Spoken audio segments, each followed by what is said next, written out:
আব্বু হচ্ছে গিয়ে আমাকে দিয়ে কয়েকজনেরই হচ্ছে এই মেসেজ ডিলিট করিয়েছিল, আম্মুই হচ্ছে গিয়ে তাকে সুস্থ করেছিল। পাটা এই প্রবলেমটা ছিল দুই পায়ে।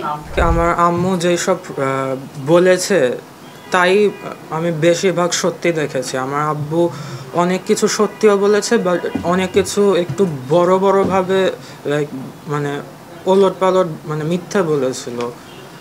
এটা দেখে আমি খুবই কষ্ট পেয়েছিলাম যে সত্যি দিয়ে যদি বলতে হয় তো এটা আরও পিসফুলি লাইক সলভ হয়ে যেত, কিন্তু এখন এটা যেই পর্যায়ে আব্বু বেশিরভাগ টানছে, এটা আমার খুবই দুঃখ লাগছে। বান্ডেল থাকলে প্রতি সেনমানিতে টাকা বাঁচবে। বিকাশ সেনমানি বান্ডেল কিনে জিতুন প্রতি লেনদেনে। এই ব্যাপারে আমি কিছু জানতাম না। আমি সবসময় দেখতাম যে এই আম্মু আব্বু ভালোই আছে, মানে আগের কথা। এখন কিছুদিন ধরে তো খুবই লাইক কি বলবো, কেমন অবস্থা।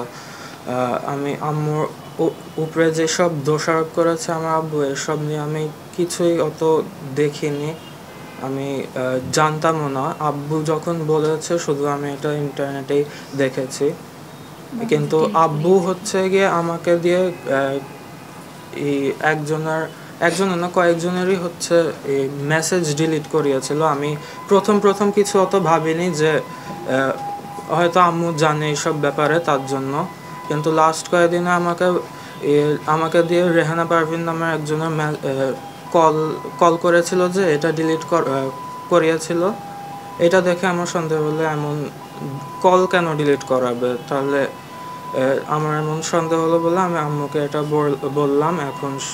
এখন তো আমার যা শুনছি তা শুনে আরও দুঃখ হচ্ছে যে আব্বু এইসব কেন করেছে। না, আব্বু যেসব অভিযোগ করেছে আমি এমন কোনো কিছুই দেখিনি। আমার আম্মু পুরোপুরি ডিভোটেড ছিল আমার আব্বুর উপরে।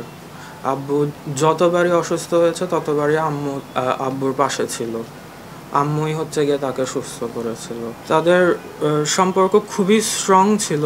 আমি প্রথম খুবই স্ট্রং ছিল। অপারেশনের পরেও 1 বছর খুবই ভালো ছিল, কিন্তু তারপর থেকে প্রত্যেক বছরই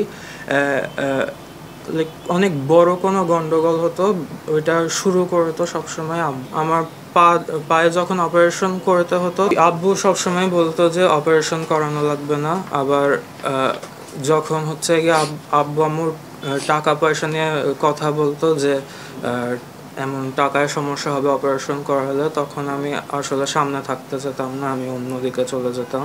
কিন্তু বাবার এই কথায় আমার একটু খারাপ লাগতো। আমি কখনো বলতাম না আমার ফিলিংসের কথা আম্মু আব্বু কারোর সাথে, কিন্তু আব্বু যখন বলতো যে আমার অপারেশন করানো লাগবে না, তখন আমার অনেকটাই খারাপ লাগতো। পাটা এই প্রবলেমটা ছিল দুই পায়ে।